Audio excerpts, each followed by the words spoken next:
Hello, it is August 22nd, 2017, and welcome to this Piney News Update. And unfortunately, we have more plans to pave over paradise in Riverhead that have been approved, just approved. I'm going to read it to you right now.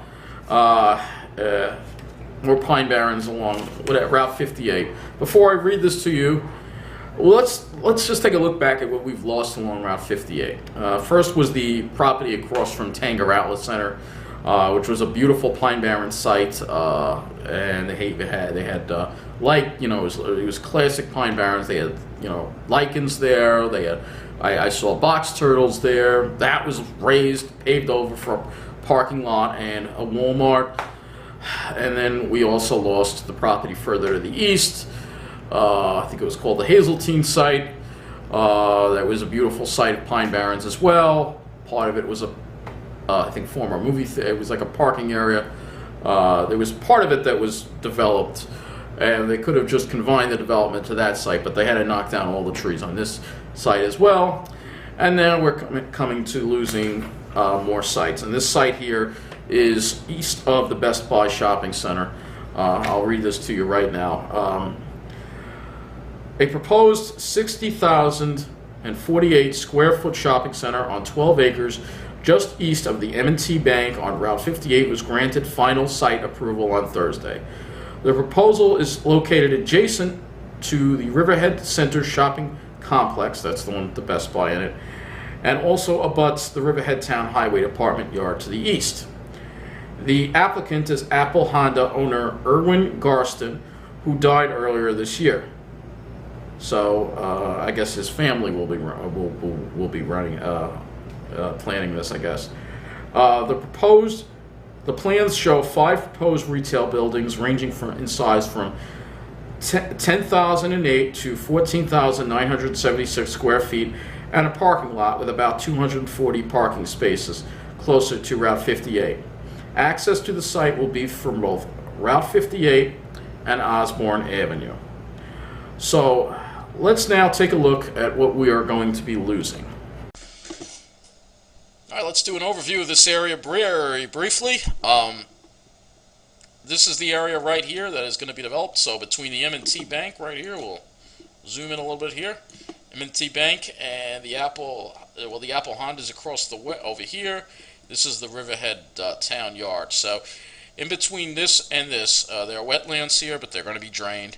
And they're going to put this whole shopping center in, 12 acres. Shopping center in right here. So all this stuff here is going to be gone. Most of it's going to be gone. This lake and this lake may still be okay. But all of this over here, all these woods here are going to be gone, knocked down for more pavement and more buildings in the town of Riverhead. Every development in the town of Riverhead gets approved. And of course, this will also be gone too as well.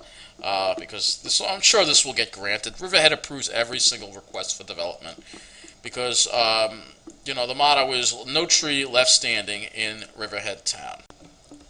So now that you've seen where this spot is, let's look at some of the pictures I've taken of this paradise we are about to lose. This yet other area of paradise that we are about to lose here in Riverhead. So I've walked on here in the past, and it's a beautiful place. I mean, it's Pine Barrens.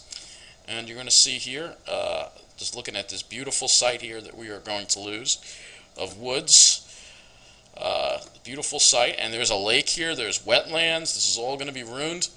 I don't know how they can even get away with draining some of these wetlands, but we're all about to lose this beautiful spot here in Riverhead for more development. And it just never ends in the town of Riverhead with the development. They want to keep cutting down all these beautiful trees and all this beautiful wilderness and just pave it over.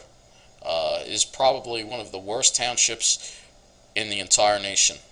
How can you even conceive of destroying this is beyond me. And they've already destroyed so much of this, and now more is going to be destroyed.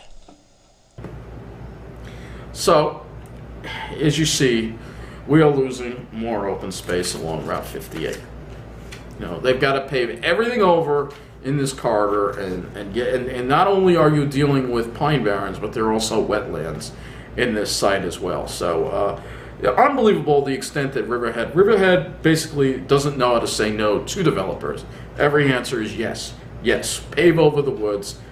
You know, they want to destroy all the woods at Riverhead, and it's just a terrible town. And I urge you once again not to support Riverhead town in any way, shape, or form. Do not shop there. Do not do your business there. Avoid Riverhead town. Do not spend your money there, because they aren't spending the money that is being spent on open space. They are destroying open space, and Riverhead town is a big reason why the Pine Barrens are suffering the way they are. And Supervisor Sean Walter is a criminal, and he has allowed the Pine Barrens to be destroyed, and you know, and he gets away with it. He gets away with it, and he does not belong in town hall. He belongs in jail for all the murder of the trees that he is guilty of. Yeah, murder. All right, that's what it is. They are murdering trees in that town. All right, they are murdering trees. They are murdering animals like like the box turtle, who they were box turtles on that site across from Tanger. All right, and they all lost their homes, and they all probably died as a result of that. It's murder. All right, it's that simple. A life is a life, and we've got to stop murdering the environment here. All right, and it doesn't seem like people on Long Island get it. And there are other things in this article too. In this article, there's another site that they want to put office buildings on 6 acres and on Route 25A and Wading River. So they just keep approving these developments. It just never ends in Riverhead. It is such a shame what we are losing. And I'm sure people go and they voice their concerns to the town, and the town doesn't care. They just don't give a shit. They just care about the developers. They're bought out by the developers, the planning board. They don't care about the environment. And we have our protections are too weak on Long Island for the Pine Barrens. You know, you don't see stuff like this happening in New Jersey's pinelands, because New Jersey's pinelands have much better protection than ours do, and that's why they're better off. But why should we have to live in New Jersey to enjoy the Pine Barrens? This is why we got to protect what's left here on Long Island. I'll get to that a little bit later. Also in Riverhead town, News 12 has now done a story on the situation with the Baiting Hollow Hummingbird Sanctuary, which has been shut down because basically this very nice gentleman set up a little hummingbird sanctuary in his backyard, which is beautiful, and people were enjoying it, and the neighbors complained about noise and traffic and all that stuff, but really there is no noise or traffic.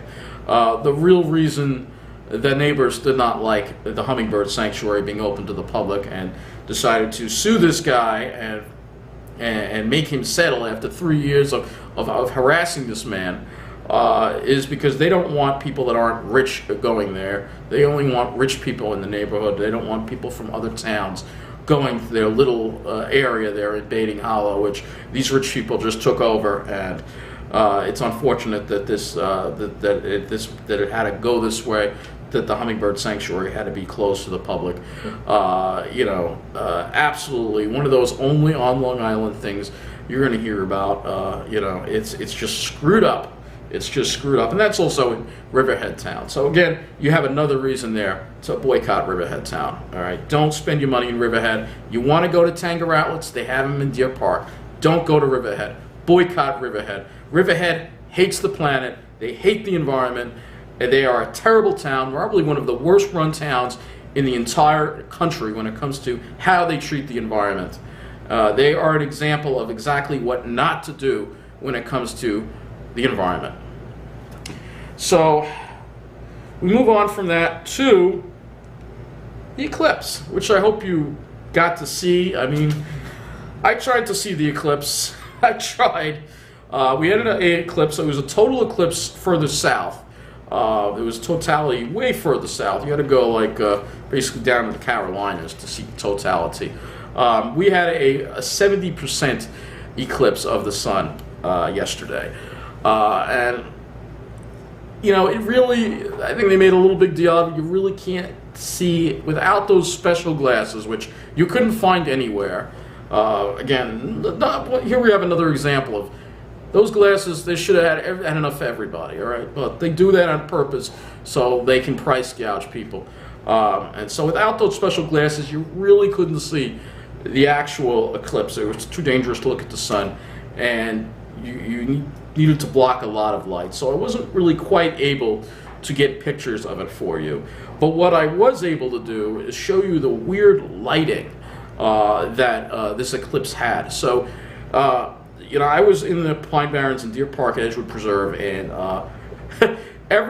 the light of everything kind of got weird. Is a good way to put it. Everything turned kind of dullish. The colors of everything kind of got kind of brownish or yellowish or orangish a little bit. It was just kind of it's like you put on sunglasses, but you're not wearing sunglasses. It feels pretty weird. It's definitely kind of dark out here, The camera probably can't show it, but I'm telling you, it is dark. I'm a little disappointed. I can't really see anything blocking the sun. I know the sun is dimmed, but I can't see anything blocking the sun. You know what I'm saying? So it's kind of weird in a way. I'm trying to get the camera to... We're nearing the 70% here, and I can't really tell. I can't really look at it, The camera just won't. I'm trying. I got these filters here, but they're not strong enough. Can't really see anything. It's just a little darker than normal. That's really all it is, Unless you're in the path of totality, it's really not an impressive thing. I got this thing stopped all the way down, but the sun is such a bright object that even when it's eclipsed, you can't really get a good picture. You need a special filter, which costs a lot of money, I guess. I don't have money for that, so I guess we're not going to be seeing the eclipse. We're going to be out and sort of seeing it, but not really, which is kind of disappointing. What can you do? So it was kind of a strange experience, even if you couldn't see the actual moon over the sun. If it was a total eclipse, yeah, we would have seen it for sure, but it was not a total. So I couldn't really get any pictures of that. The other thing to note is I might have captured it a little bit in the leaves on the ground. You could see how the shadows were just kind of weird, and they almost looked like crescents. And that's because the sun was being blocked 70%, the disk of the sun, so it was casting kind of unusual shadows. So if you notice that, it's hopefully you got a chance to enjoy it, and hopefully you're one of the lucky few who did have the glasses, so you could actually see the moon, the disk of the moon blocking the sun. And the next one will be in April 2024, and that one will be 90% here. That will be a lot more impressive than this one, I'm sure. Hopefully the weather cooperates. The other thing that we have to talk about, smoke. Yeah, we had some smoke from the fires drift over our area on August 20th. While you couldn't smell it, it was in the upper atmosphere. It definitely made for some unusual sky conditions, particularly at sunset, and it made the day kind of hazy. That smoke was coming all the way from British Columbia, which is pretty impressive. It was coming all the way from British Columbia, from the fires there, and hopefully the fires will be under control, and hopefully we're supposed to have really nice weather this week, and hopefully the cool, dry air is not marred by this damn smoke, and we can have some nice blue skies. The other thing that we have to talk about is a new program in Suffolk County that is going to be targeting dumping and other illegal activity in Suffolk County parks. So this program here is going to be cracking down. The Suffolk County has 70,000 acres of parkland. That's good. At least they do have that. And it's a new program called Parks Watch, and it's been set up. And it's deterring illegal activity. They want to go after suspicious activity, anything from gangs, vandalism, drugs. They want to keep our parks safe. So I think that Suffolk County is, doing a good job with that, and I think it's important for the parks to be safe, especially after what's been going on in our parks lately, Massapequa Preserve and all these other places. It's important to keep parks safe. That's the other thing. So and the other story we have for you is a transportation story. My computer has just frozen, so that's nice. It's a all right, finally straightened out. It's a transportation story, and it has to do with Nice Bus. I've talked about this before. There's hardly any security on Nice Bus. Just in the past couple of days, I've seen. I mean, there are people that get on the bus trying to use transfers that are expired. Basically, fare beating is rampant. There's no police patrol, so basically, people just get away with it, most of the time. And this incident here, which is an incident that happened in Uniondale, a man groped a woman while waiting at a bus stop for the N43 on Uniondale Avenue. And this was around 7:30 in the morning. The bus stops aren't safe. Uniondale is a neighborhood that has it has become an extension of Hempstead, more or less. The crime is a rampant thing. You're going to see in the story that I have linked below. You're going to see that the crime is a rampant issue there. And it's just another example of how these neighborhoods on Long Island are just getting worse. And so, I guess that will take us into the prickly pear corner. So, in this prickly pear corner, the kind of things that are happening that I see here on Long Island, this is all related to how Long Island is changing. I've talked about this before. We can't completely ignore the subject because the place that I love, the place that I've lived in my whole life, is becoming, we are losing our middle class, we are losing our personality of Long Island. We are losing all of that.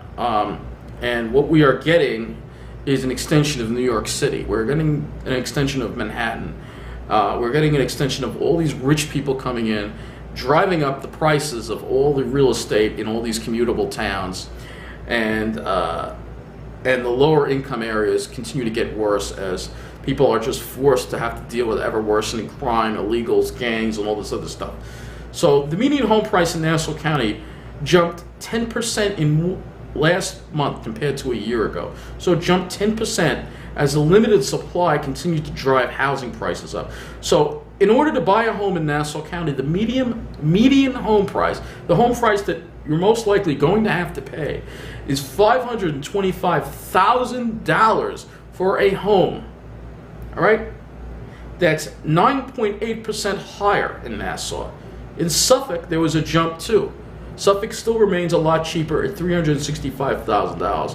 That's a 5.8% gain. Suffolk is less desirable, obviously, because these commuter types want to only live in the towns that have the good transportation that are close to the city because they got to commute to the city. And I want to go back a little while ago to a video I made about Bill de Blasio, the ultimate prick. When he became mayor of New York City, I made some predictions about what was going to happen, especially here on Long Island, and I want you to hear them. Environment. A lot of people are going to start moving out of the city again, moving to the suburbs. If they move out to the suburbs, we're already crowded. We don't have any room for any more people. Crime is going to go up. The taxes are going to go up. Bill de Blasio wants to raise taxes on everybody making over $500,000. Sounds like a lot of money, but in New York, it's not. You know a lot of people are going to start fleeing the city. This is going to bring more people into the suburbs, more pressure for development, perhaps, in the suburbs of open space, right, as the demand for housing increases from people fleeing the city. And it's going to bring more city people out to the suburbs. So I made some predictions about how Long Island was going to change. How Long Island was going to, all these people were going to move out of the city, all these rich people, and they were going to start snatching up the homes on Long Island, putting pressure on the housing market. Well, look at what has happened. They are leaving the city because they don't like Bill de Blasio. All right, the crime has gotten worse. The quality of life has gotten worse. So all these people that belong in the city, they belong in Manhattan. They don't belong out here. They belong in Brooklyn, Park Slope. They belong in Manhattan. They're coming out here, driving up the prices of everything, and further segregating Long Island as whatever remaining safe neighborhoods are left. With trains are getting snatched up by these people, and they're now becoming rich areas. So that's what it is. The people act like pricks. I couldn't believe it. I saw in Hicksville, this couple set up their own little beach chairs on the freaking train platform. I mean, how obnoxious do you have to be to do that? So this dichotomy going on Long Island, we are losing our island. We are losing what made Long Island great. We were a suburb of New York City, a place to get away from the city, a place to enjoy nature, a place with a quieter lifestyle. But now it has gotten acidified. And some would say, well, there should be benefits to acidification. If it gets more acidified, maybe you'll get better bus service. But look at what's happened. We've had all these people coming in, but the bus service gets cut back. It gets reduced. The train station gets reduced. So instead of, oh, Nassau is becoming an extension of Queens. Great. Maybe we'll have Queens bus service. No, that's not what's happening at all. We're losing our bus service. We keep getting reductions in bus service, which is why MTA needs to come back, and we need to have Queens-style bus service here, because the problem is we have all these rich people coming here, but they're driving everywhere, and it's causing traffic to be a mess. Also, these rich people come here, and they buy up these houses, and then they decide, they don't like the trees, so they're going to cut down all the trees. This is common. Or they buy a little ranch house, and they knock it down, and they build this huge McMansion, and then they got to cut down all the trees when they do that, too. So that, to me, is what makes these people pricks. And that's why this is a prickly subject. That's why it's a good way of putting it, because it is a prickly subject. I really wish they would just have a little respect for our lifestyle. It's just like with the illegals, all right? You come into a town, you have to respect the way that town is, all right? If a town is a middle-class place, it's not right that you're just turning it into a rich neighborhood and now just pricing all the people, all the middle class, the working class people that used to live in that neighborhood. You're pricing them out, forcing them out. That's just not right. That's not considerate. It's just like these illegals coming into towns, taking over, moving in 2030 to a home, driving people out, owning the streets, bringing their crime, loitering all over the place, and turning the town into an extension of where they came from, like El Salvador. Right? That's not right either. That's the conservative part of me. I don't think it's right that we are losing everything that made Long Island great. We are losing our backbone, our middle-class backbone. We are losing it, and we are becoming an extension of Manhattan. And in Manhattan, there's extremes of wealth and poverty. And now we're seeing the same thing here on Long Island. And everybody seems to think this is okay. Oh, look at all these great home prices. Look at how much money the sellers are making. But think about all the people who have now been priced out of Long Island. Or the people that are stuck in crappy neighborhoods like Uniondale, or my own town, which thank God isn't as bad as Uniondale, but it's heading in that direction. And they can't escape. Their only choice is to leave Long Island if they want to live somewhere safe, and a lot of them are doing that. So we're losing a lot of our middle class, our young people. They're moving away, and in place we have more illegals, more criminals in certain neighborhoods, and in other neighborhoods we have all these rich people, these commuters that are taking the train to the city, working on Wall Street in their executive offices, and they drive up the prices of everything, and then they tell people, well, we only want to be with our own kind. So sorry, this town, say Belmore, for example, this is now a rich town. So you have to be one of us, you have to be one of our white-collar professionals working on Wall Street or an executive position, banks, financial firms in Manhattan. You have to be one of us commuter people, otherwise you can't live here anymore. All right, so you have to leave, basically. And that's what's going on. And that's happening all across a lot of the decent towns on Long Island. It's really unfortunate. And I guess that's been enough of this prickly subject, but it just gets on my nerves. It really gets on my nerves. I love Long Island. I don't want to live anywhere else. I don't plan on leaving the island. I'm not going to be forced out like the others, and this discrimination thing, it continues to get nowhere, and it's not surprising. This is a very uphill battle. But I plan on continuing to fight about this, because I will say this over and over again. People should not be judged by their disability, by their race, by their income. They shouldn't be judged by that. When you're looking at somebody, a prospective person who's either moving into an apartment or moving into a community, you should only care about certain things. You shouldn't care how much money they make, but you should care, are they a criminal? Are they peaceful? Are they going to cause problems? All right? And if they are not a criminal, if they are peaceful, and they are not going to cause problems, then they should be welcomed. And it shouldn't matter whether they make $10,000 a year or $200,000 a year. It shouldn't matter how much they make. It's about what's inside and the character, all right? Whether they have mental illness or not, they should be welcomed, all right? You shouldn't be judged by how much money you make or whether you're disabled or not. And I hate what's going on in Long Island because it's becoming one of the most superficial places in the entire nation. And I hate seeing it destroyed like this. I'm not going to stand here. God put me here to fight for this island because this is a great place to live.